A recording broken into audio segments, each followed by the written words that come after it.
So hello everyone, welcome back. ये video week 1 part 2 है, जिस पे हम वीक 1 के आगे का टॉपिक्स कवर करेंगे। अगर आप यहाँ हो तो आपको पहली वीडियो पसंद आई होगी, तो लाइक शेयर एंड दोस्तों के साथ शेयर कर देना, ताकि ये सीरीज सबकी मदद कर पाए। सो स्टार्ट करते हैं अभी आगे के टॉपिक्स। मैं अपने वी एस कोड पे आ गया अभी। मैंने कुछ वेरी ऐसे नाम चेंज कर दिए उनके, ताकि बेटर अंडरस्टैंड कर पाए। 0 1 डेटा टाइप्स, 0 2 वेरिएबल नेम्स, और 0 3 ये जो हमने पढ़ा था। अभी 0 4 डॉट ई वाई बनाते हैं और देखते हैं हमें क्या पढ़ना। आगे का है अभी अपना type function. By the way, function और मेथड सेम चीज़ होते हैं, जस्ट वर्ड अलग है। आप कुछ भी बोल सकते हो, आपका मन है। Method is use to get data type of a variable. So 0 4 का नाम कर देते हैं अपन टाइप फंक्शन, और देखते हैं आगे। सो हमने पहले कवर किए थे डेटा टाइप्स 0 1 वाले फाइल पे। ये डेटा टाइप्स है, इसे मैं कॉपी करके यहाँ ले आता हूँ। मैं इसको यहाँ ले आया हूँ। अभी हमें टाइप फंक्शन पढ़ना है। टाइप फंक्शन बेसिकली क्या करता है कि आपको टाइप बताता है। जैसे मैंने आपको बताया था ए इज़ इक्वल टू 10, ये इंटीजर है। बी इज़ इक्वल टू 10.2, ये एक फ्लोट है क्योंकि इसमें एक डेसिमल पॉइंट लगा हुआ है। ये सिंगल कोट है, डबल कोट के अंदर कुछ भी आप लिखते हो कैरेक्टर्स या नंबर्स, तो वो स्ट्रिंग है, बूलियन है। तो आप कंफर्म कैसे करें कि ये क्या है अपने पास वेरिएबल पे स्टोर्ड। उसे चेक करने के लिए प्रिंट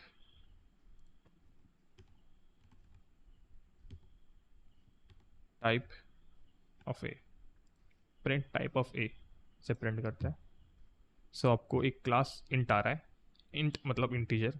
ये कंफर्म करता है कि आपका जो वेरिएबल ए है वो एक इंटीजर है। इसी तरह आप सेम सब चीज़ इन सब के लिए कर सकते हो। मैं कर देता हूँ बी सी डी, सबको एक साथ ही रद्द कर देते हैं। अपना वेरिएबल ए जो है वो एक इंटीजर है, अपना वेरिएबल बी जो है वो एक फ्लोट है, अपना वेरिएबल सी जो है वो एक स्ट्रिंग है, एंड अपना डी बूलियन है। ये फंक्शन से अपन कंफर्म कर सकते हैं कि अपन किस डेटा टाइप से काम कर रहे हैं। टाइप फंक्शन में अभी के लिए इतना ही है। इसके आगे बढ़ते हैं।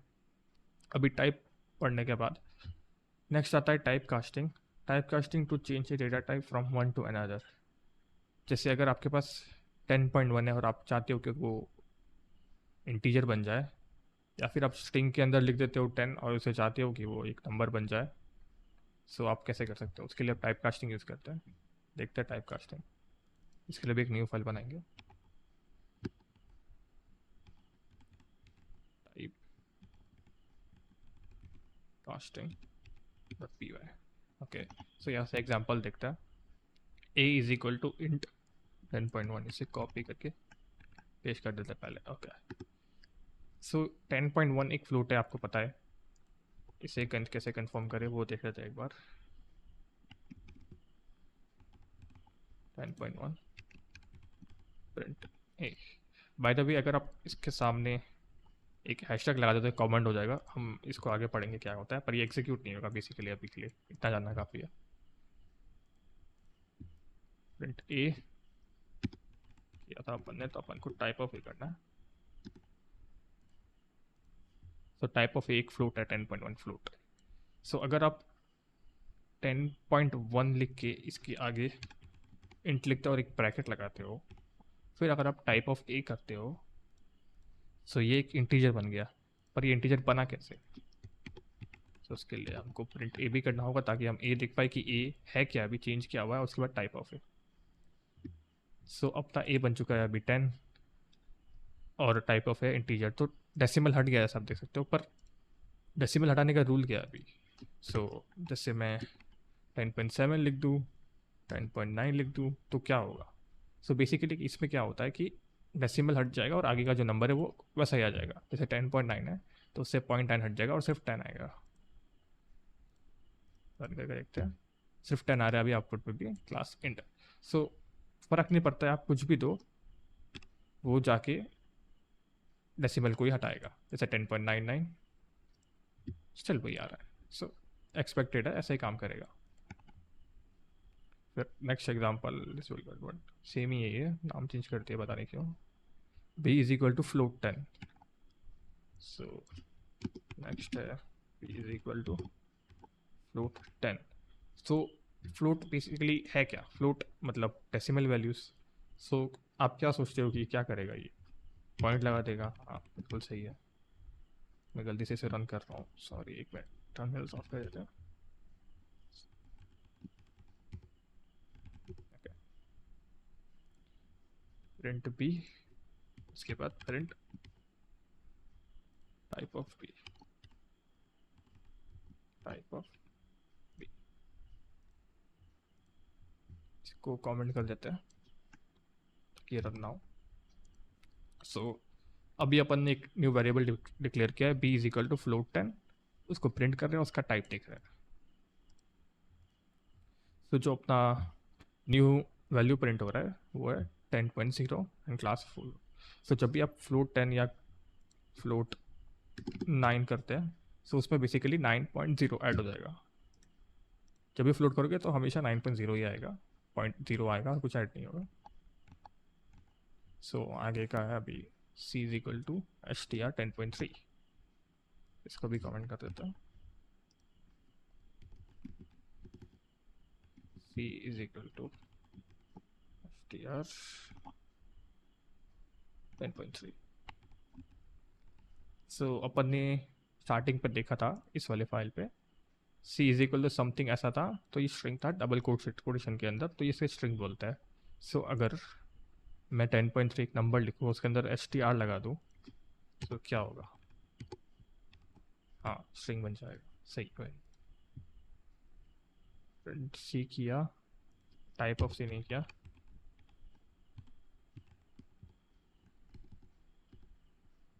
टाइप ऑफ सी. तो देख रहे हो, ऐसा बेसिकली कोई डिफरेंस दिख नहीं रहा है टर्मिनल पे, पर जब टाइप ऑफ सी प्रिंट कर रहा है तो वो स्ट्रिंग आ रहा है. इसका डिफरेंस देखने के लिए d इज इक्वल टू 10.3. तो ये पहले अपन प्रिंट सी करते हैं, उसके बाद टाइप ऑफ सी करते हैं, देन प्रिंट डी करते हैं. तो पहले प्रिंट होगा सी जो स्ट्रिंग है 10.3 का स्ट्रिंग. देन अपन प्रिंट कर रहे हैं टाइप ऑफ सी जो कि स्ट्रिंग है, क्योंकि सी स्ट्रिंग है यहाँ पे. उसके बाद अपन कर रहे हैं प्रिंट डी. डी एक नंबर है. सो टर्मिनल पे दोनों सेम ही दिख रहे हैं, पर आप जब टाइप ऑफ सी कर रहे हो तो वो स्ट्रिंग आ रहा है, तो आपका कन्फर्मेशन मिल रहा है कि वो एक स्ट्रिंग है ना कि एक नंबर. सेम आप बूलियन के लिए भी कर सकते हो, पर बूलियन के लिए एक लॉजिक लगता है, तो उसको अभी कवर कर लेता है. इसको कमेंट कर लेता हूँ, मैं स्क्रीन छोटा कर लेता हूँ, काफ़ी बड़ी हो रही है. ये भी डिक्लेयर्ड है. सो ई बना लेते हैं. ई इज इक्वल टू बूल 0. सो अपन जब बूल 0 कर रहे हैं, सो ज़ीरो मतलब फॉल्स होता है बेसिकली पाइथन पे. कैसे होता है ज़ीरो फॉल्स? लाइक अगर आप f इज इक्वल टू बूल 1 करो, g इज इक्वल टू बूल 100 करो फॉर एग्जांपल, और प्रिंट ई करो, प्रिंट f, प्रिंट g. सो इसके आउटपुट क्या आएंगे? कैसे कैसे आएंगे? ज़ीरो हमेशा आपको फॉल्स रिटर्न करेगा, और anything else than zero will return you true. इसको एक बार रन करते हैं. सो प्रिंट ई किया जो कि बूलियन है ऑफ ज़ीरो. सो ज़ीरो हमेशा फॉल्स देगा, जैसे बताया मैंने. सो फॉल्स आ रहा है. एफ को देखोगे तो Boolean 1, anything else than zero will give you true, so 1 true देगा. वैसे ही सेम 100 लिया अपन ने, बूल 100, सो ये आपको रिटर्न कर रहा है ट्रू. सो -1 देके देखते हैं. -1, और प्रिंट सिर्फ इसी को करता है, -1 वाले को देखते हैं कि क्या आता है. ये भी ट्रू आ रहा है. सो इसका मतलब है कि आप कुछ भी वैल्यूज़ दो, फ़र्क नहीं पड़ता है. अगर वो ज़ीरो नहीं है तो वो ट्रू मिलेगा आपको. कमेंट करते हैं. सो ये भी कवर हो गया कि बूलियन कैसा काम करता है. सो बूलियन नंबर्स के साथ तो कवर कर लिया, पर स्ट्रिंग के साथ नहीं किया अभी, क्योंकि अपन ने स्ट्रिंग भी पढ़ा है, तो उसको भी कवर करेंगे. सो उसके लिए एक न्यू वेरिएबल लगाते हैं h, जिस पे हम लिखेंगे रूल, और मेरा नाम ही लिखता है अभी के लिए फॉर एग्जांपल। सो एक और न्यू बना लेते हैं ये। सो इस पर मैंने कुछ नहीं लिखा, ये एम्प्टी है, और इस पर मैंने अपना नाम लिखा है। सो दोनों को प्रिंट करता है।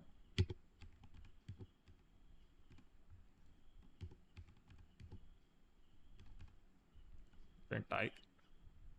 सो प्रिंट करने के पहले एक बार समझ लेते हैं कि क्या आने वाला है आउटपुट, उसके बाद कंफर्म भी कर लेंगे। सो बूल फॉर स्ट्रिंग ऐसा काम करता है कि अगर आप समथिंग एम्प्टी दोगे तो वो आपको फॉल्स देगा, और अदर देन एम्प्टी दोगे कुछ भी लिख के तो वो ट्रू देगा। सो पहले वाले पे मैंने अपना नाम लिखा देते हैं। सो ये एम्प्टी नहीं है, इसमें कुछ लिखा हुआ है।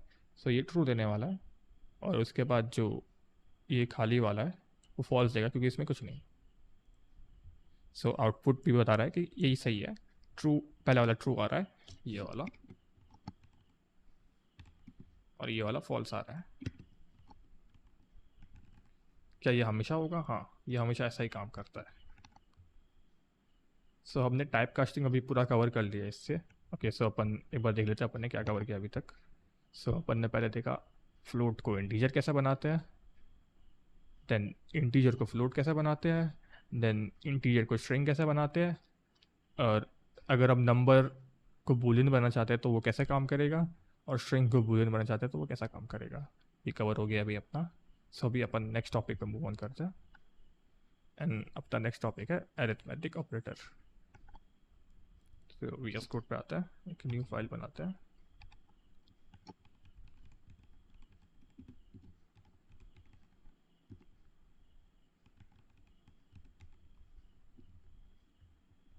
सो या ओके, सो अभी arithmetic operation is like maths वाले प्लस माइनस डिवाइड मल्टीप्लाई कैसे काम करते हैं कि करके अपन देखते हैं इस वीडियो पे।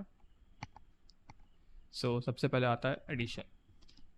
सो इसी को पहले कवर करते हैं यहीं से। एडिशन क्या करता है? नंबर्स को ऐड करता है बेसिकली, हाँ, एंड स्ट्रिंग के लिए कनकैट करता है। सब्ट्रैक्ट सिर्फ काम करेगा अपने नंबर्स पे, स्ट्रिंग पे कनकैट नहीं कर सकते कुछ भी। एंड मल्टीप्लाई नंबर्स पे मल्टीप्लाई करेगा, और स्ट्रिंग पे रेपिटेशन करेगा। देखेंगे अपन स्ट्रिंग पे कैसे कर रहे हैं, आपको बोलने की ज़रूरत नहीं है, टेंशन। एंड डिवीजन, मैथ्स में डिवीजन करेगा। डबल डैश अगर आप दोगे तो वो फ्लोर डिवीजन होगा, देखते हैं उसको कैसे काम करेगा। अगर आप डिवाइड का सिंबल लगाओगे तो वो होगा मॉड्यूलस ऑपरेटर। डबल स्टार दोगे तो वो होगा एक्सपोनेंशियल, जो पावर बोलते हैं अपन। इस वाले पे अपन बाद में आएंगे, नीचे वाले जो 8 नंबर वाले हैं, पहले इससे देख लेते हैं वीएस कोड पे जाके कैसे काम कर रहा है। तो पहला अपना है एडिशन। तो अपन अभी दो वेरिएबल बनाते हैं, ए is equal to 5, B is equal to 2, and अपन एक न्यू वेरिएबल बनाएंगे सम नाम से। आप इसके नाम से भी कर सकते हो, आपकी मर्जी है। इस पर हम करेंगे ए प्लस बी, देन हम प्रिंट करेंगे सम को। सभी इसको देखते कि यहाँ क्या हो रहा है। सो पहला वेरिएबल है अपना 5, दूसरा है 2, और यह सम जिसमें ए प्लस बी हो रहा है। ए प्लस बी क्या होगा? 5 प्लस 2, 5 6 7। सो आउटपुट आएगा आपका 7। जैसा मैथ्स काम करता है बिल्कुल वैसा ही होगा, यहाँ पे कुछ डिफरेंस नहीं है।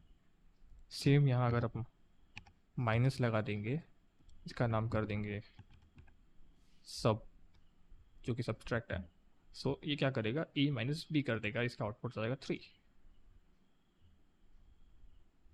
ओके, सम लिख दिया, यहाँ सब होना चाहिए।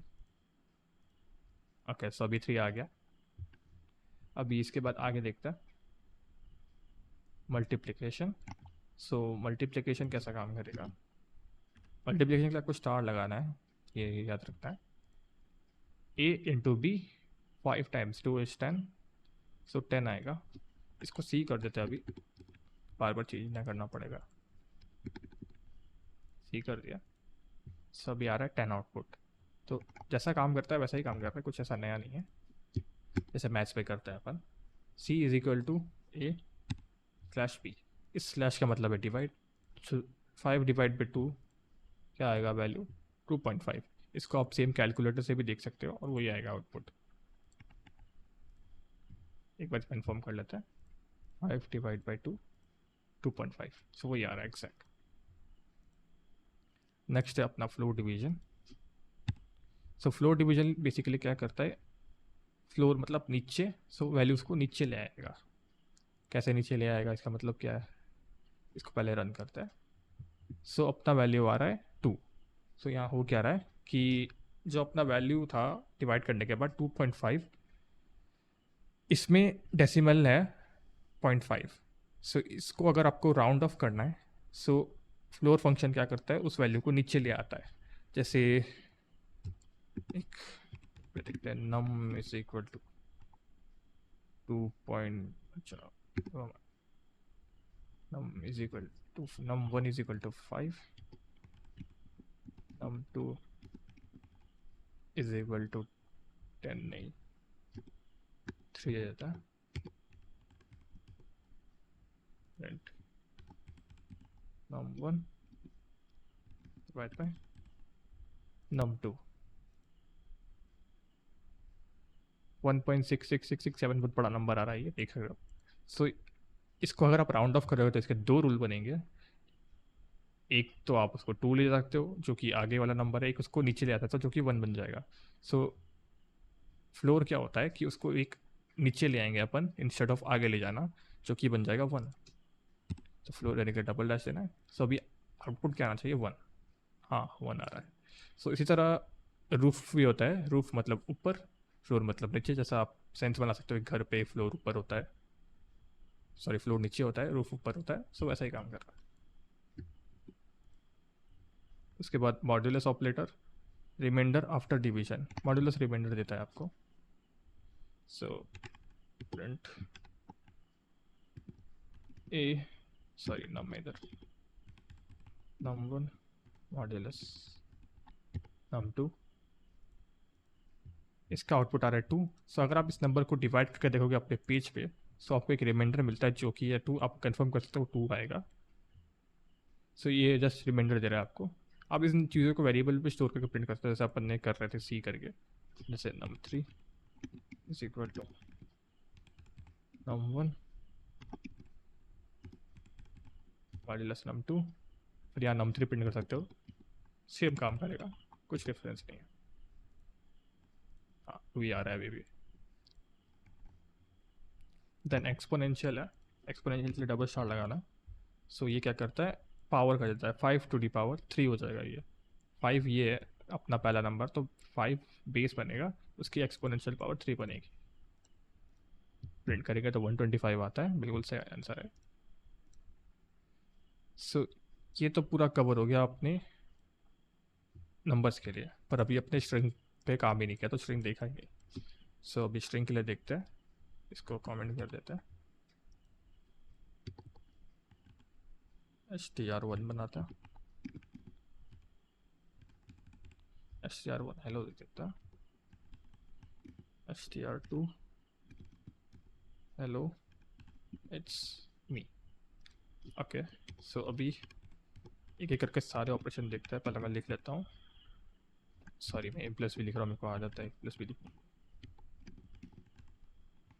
str2, तो आप माइनस नहीं कर सकते क्योंकि वो मेक सेंस भी नहीं बनाता है कि आप इसको और इसको माइनस कैसे करोगे, वो सिर्फ मैथ के लिए काम करता है, इधर नहीं कर सकते हो। स्ट्रिंग में ऐसा लिख सकते हैं, एडिशन, मल्टीप्लिकेशन, कनकैट बोलते हैं इसको, रेप्लिकेशन इसको बोलते हैं, और कुछ नहीं बचा ये। सो पहले वाले में कनकैटिनेशन हो रहा है, इसमें str plus str1 plus str2, इस पर क्या हो रहा है बेसिकली, दोनों स्ट्रिंग ऐड हो जाएंगे। हेलो इट्स मी, दोनों अलग अलग है, अलग अलग टेक्स्ट है, एक वेरिएबल पे स्टोर्स। सो इसको अगर हम ऐड कर देंगे, सो ये बन जाएगा हेलो इट्स मी। यहाँ स्पेस दे दिया इसलिए बहुत गंदा दिख रहा है, अगर आप यहाँ एक ब्लैंक स्पेस दे दोगे, सो हेलो इट्स मी, ये स्ट्रिंग पूरे ऐड हो चुका है। और फॉर अगर आप मल्टीप्लाई लगाओगे, मल्टीप्लाई का सिंबल, तो ये उसको जितनी बार आपने मल्टीप्लाई लगाया उतना टाइम्स कर देगा मैसेज को। जैसे str1 इंटू 2 किया, सो हेलो हेलो 2 बार आ गया। अगर आप इसको 5 कर दोगे, so hello hello hello hello 5 बार आ जाएगा। बहुत मैसी दिख रहा है क्योंकि स्पेस वेस कुछ नहीं दिया अभी। स्ट्रिंग पे बस एडिशन और मल्टीप्लिकेशन ही है मेन जो काम आते हैं और है ही एग्जिस्टिंग पाइथन पे। सो ये पूरा हो गया कवर, स्ट्रिंग पे इतना ही है। नंबर्स पे आप सब देख चुके हो, आप प्रैक्टिस कर सकते हो उन चीज़ों को, एडिशन कैसे करना है, डिवीजन कैसे करना है, बिल्कुल इससे यही से देख के। ओके, सो अभी अपना 8 नंबर बचा है जो कि है रिलेशनल ऑपरेशन। सो ये कैसा काम करता है इसको भी कवर कर लेता है। इसके लिए न्यू फाइल बनाते हैं 07.py। सो यहाँ पे अपन कवर करेंगे less than, greater than, greater than equal to, less than equal to, और डबल इक्वल टू क्या होता है, एंड अगर आप ये लिखोगे तो क्या होता है, लिखा हुआ है यहाँ पर not equal to, equal to, फिर भी देखेंगे कि एक्चुअल में इसका मीनिंग क्या है। और यहाँ पे एक ब्रैकेट में लिखा है it will compare and give true और फॉल्स, मतलब ये हमेशा आपको ट्रू या फॉल्स ही देंगे वैल्यू। मेक सेंस करता है, अगर आप लिखोगे 1 > 2 तो क्या वो सही है या गलत है, वो ही आना चाहिए आउटपुट, तो वैसे ही काम करेगा। तो यहाँ पे आ जाता है। सो पहले नंबर्स को देखते हैं जैसे हमने पहले देखा, उसके बाद स्ट्रिंग देखेंगे। num1 is equal to 5, num2 is equal to 10। ये लिखने के बाद अपन लिखेंगे प्रिंट कर दो num1 greater than num2। Similarly less than भी लिखता है। सो ये लिख लिया अभी। सो इस लाइन पे अपन कर देख रहे हैं कि num1 क्या num2 से बड़ा है। सो क्या num1 बड़ा है 5 ग्रेटर देन 10? नहीं। इसको एक बार हैशटैग करके दिख जाता है कि बेसिकली क्या हो रहा है, 5 ग्रेटर देन 10, क्योंकि num1 और num2 जस्ट वेरिएबल से जो नंबर स्टोर कर रहे हैं अभी के लिए, और इसका मतलब है 5 प्लस 10। सो इधर देखने के बाद अपन को पता चल रहा है कि ये फॉल्स देगा, ये ट्रू देगा। सो रन करता है। हाँ, पहला वाला फॉल्स दे रहा है, दूसरा वाला ट्रू दे रहा है, मतलब हाँ अपना लॉजिक सही है, बिल्कुल काम कर रहा है ये। सो ये तो अपन ने देख लिया अभी। इसके बाद आगे अपना greater than equal to, less than equal to आता है। सो अपना एक केस है इधर, अगर मैं num1 num2 दोनों को 5 कर दूँ, सो क्या आउटपुट आएगा अपना ग्रेटर देन इक्वल पे। बंद करते हैं इसको, फिर देखते हैं। सो दोनों का फॉल्स आ रहा है ना, 5 बड़ा है 5 से, ना छोटा है 5 से। सो इस कंडीशन में अगर आपको देखना है तो आप यहाँ इक्वल टू लगाता है, तो ये इक्वल केस के लिए भी देखेंगे कि num1 क्या num2 से बड़ा है या उसके बराबर है, या फिर num1 क्या लेस देन उसके बराबर है। सो ये क्या इक्वल देगा, 5 = 5 है, कंडीशन है, सो सही हो जाएगा यार। बंद करता है, दोनों ट्रू देगा कि दोनों इक्वल है। सो अभी इस पॉइंट पे एक क्वेश्चन आता है कि अगर आपको दोनों इक्वल है कि नहीं देखने, बस इक्वल, ग्रेटर देन कुछ नहीं देखना है, क्या इक्वल है। सो आप इक्वल लगाओगे तो यहाँ पे एक दिक्कत आती है, इसको रन करता है, पहले दिक्कत देखते हैं। सो एक एरर आ रहा है यहाँ पे, आप आपको देख सकते हो num1 is an invalid keyword. तो ये दिक्कत क्यों आ रहा है कि अपन ने देखा जब अपन वेरिएबल असाइन करते हैं तो अपन एक इक्वल टू लगाते हैं। सो यहाँ पे ये इक्वल टू जो है वो असाइनमेंट है। असाइनमेंट क्या है, अभी num1 इज इक्वल टू 5 जो लिखा है अपन ने इधर, ये असाइनमेंट है कि num1 लो वेरिएबल, उसके अंदर 5 स्टोर कर दो। सो अगर आप मैथमेटिकली देखने जाओगे num1 और num1 इक्वल है तो आपको लगाना पड़ेगा डबल इक्वल टू।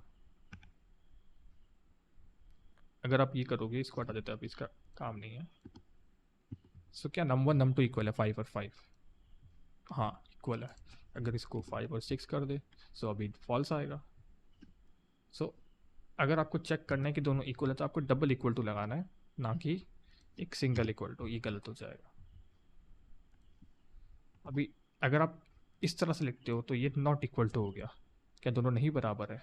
अगर इसको मैं 5 और 5 कर दूँ, सो 5 और 5 इक्वल है, ना कि नॉट इक्वल है। सो इसे रन करोगे तो फॉल्स मिलेगा, क्योंकि 5 और 5 इक्वल है। अगर अपन इसे 5 और 6 कर दे, 5 और 6 बराबर नहीं है, सो ये ट्रू रिटर्न करेगा। अब इसके बारे में थोड़ा सोच सकते हो बैठकर, तो आपको मेक सेंस करेगा ये बहुत बढ़िया से कि 5 इज नॉट इक्वल टू 6। सो ये बेसिकली ये क्वेश्चन पूछ रहा है और इसका आंसर है ट्रू। सो ये ट्रू देगा आपको, ट्रू ये आया। सो बिल्कुल वैसा ही काम कर, वैसा काम करना चाहिए। तो देखते हैं अभी इसके आगे क्या बचा। ओके, इतना ही है। तो नंबर्स के लिए अपन ने कवर कर लिया सब कुछ। सो अभी क्वेश्चन आता है नंबर से कवर हो गए, पर ये स्ट्रिंग पे कैसे काम करेंगे। सो उसके लिए मैंने नोट्स बनाए हैं, इसको देख के फॉलो करता है। ओके, सो मैं अपने बनाए हुए नोट्स पे आ गया हूँ। ये स्ट्रिंग के लिए बनाया मैंने, कैसे काम करता है या लेस देन, ग्रेटर देन या फिर इक्वल टू ऑपरेटर। तो देखते हैं इसको अभी। सो नंबर 1 पॉइंट है, Python compares character by character from left to right. So इसका मतलब है, अगर मैं बनाऊँ string is equal to Aditya, so okay, उसके लिए हमें और एक चाहिए होगा कंपैरिजन के लिए। सो इसको स्ट्रिंग 1 लिखते हैं, स्ट्रिंग 2 लिखता है, और इस पर भी एक नाम लिखता है जैसे राहुल। अगर अभी अपन इस दोनों को कंपेयर करेंगे, सो ये लेफ़्ट टू राइट कंपेयर होगा। लेफ़्ट टू राइट मतलब ए डी आई यहाँ से शुरू होगा, आर ए एच। इसको अभी समझिएगा कैसे काम कर रहे हैं, बस ये जानना अभी के लिए काफ़ी है। लेफ़्ट टू राइट हो रहा है, ना कि यहाँ से कंपेयर नहीं करेंगे, यहाँ से कंपेयर करेंगे। पहले ए आर ऐसा। जूम इन कर देते थोड़ा। ओके, सो नेक्स्ट पॉइंट है, each character is compared using its Unicode A S C I I value. तो ये ए एस सी आई वैल्यू क्या है इसको देखता है। उसके लिए यहाँ लिखा है मैंने, A S C I stands for American standard code of information interchange. It is a system that gives each character letter in digit symbols a unique number so computer can understand and store them. For example, ये जो ए अपन ने string पर लिखा है, इसको एक code दिया गया है 65, ताकि कंप्यूटर समझ पाए कि ये ए है। कंप्यूटर स्ट्रिंग नहीं समझ सकते, तो उसे समझाने के लिए अपन को यूज़ करना पड़ता है नंबर्स। और अगर जैसे स्ट्रिंग पे अगर हम 1 लिखेंगे तो इसका कोड हो जाएगा 49। सो ऐसे कोड पहले से लिखे गए प्री डिफाइन, आपको टेंशन लेने की ज़रूरत नहीं है। जैसे आप कंपेयर करते तो ये ऐसा कोड दिया जाता है उनको, ताकि कंपेयर कर पाए अपन। यहाँ पे लिखा हुआ है computer to understand letters directly, they only understand numbers. So हम नंबर्स पे कन्वर्ट करते हैं। ए is like a dictionary between characters and numbers. Okay, इतना काफ़ी है अभी जाने के लिए। सो रूल नंबर 3 और 4 रूल है कि वो काम कैसे करते हैं ऐसे वैल्यू लेने के बाद। So if character differ the result is declared immediately. If characters are same Python move to the next character. Okay, so इसको देखते हैं पहला, प्रैक्टिकल देखेंगे तो ज़्यादा बेटर समझ आएगा। सो अगर मैं यहाँ लिखूँ प्रिंट स्ट्रिंग 1 स्ट्रिंग 2, सेम करूँ और सिंबल चेंज कर दूँ, स्ट्रिंग 1 स्ट्रिंग 2। तो मैंने जो सिंबल चेंज कर दिया, और इसको पेपर रन करके देखते हैं कि क्या होने वाला है। सो पहले वाले के लिए फॉल्स आ रहा है, दूसरे वाले के लिए ट्रू आ रहा है। ये बोल रहा है कि अपना स्ट्रिंग 1 बड़ा है और स्ट्रिंग 2 छोटा है, पर ये कैसे बता रहा है, हाउ लाइक। सो वो देखने के लिए पहले पाइथन क्या करता है कि फर्स्ट लेटर लेगा अपने स्ट्रिंग का। फर्स्ट लेटर क्या है, ए, स्ट्रिंग 1 के लिए, और इसके लिए क्या है, आर। सो इन दोनों के कोड्स है, और वो कोड के हिसाब से जो आंसर आ रहा है वो है कि अपना जो है आर का जो नंबर है वो बड़ा है ए से। सो उसके लिए एक एग्जांपल लिखा है मैंने, शायद यहाँ ये बेटर होगा। देखते हैं इसको, ये रहा एग्जांपल। डायरेक्ट इसको डाल के प्रिंट जो एग्जांपल है उसी को लिखते हैं 1 2 3 एंड 9। ओके, तो यहाँ पे जैसे लिखा है 1 2 3 9। ओके, सो यहाँ पे जैसे लिखा है 1 2 3 इज लेस देन 9। सो 1 2 3 में अपन पहले देखेंगे कि उसका फर्स्ट डिजिट क्या है। उसका फर्स्ट डिजिट है 1। सो 1 का कोड होता है 49। यहाँ पे लिखा है ASCII कोड फॉर 1 इज 49। सो अभी अपने 1 2 3 का फर्स्ट जो लेटर है उसका नाम वैल्यू है 49, और 9 का वैल्यू है 57। सो ये जब कंपेयर करोगे तो इसमें से बड़ा आपको मिलेगा 57। सो लॉजिकली अगर देखोगे स्ट्रिंग के अंदर 1 2 3 बड़ा होना चाहिए मैथमेटिकली, पर ये आपको आंसर देगा ट्रू, 9 बड़ा है। कैसे? क्योंकि उसका वैल्यू बड़ा है, अपन ने देख लिया कंफर्म करके।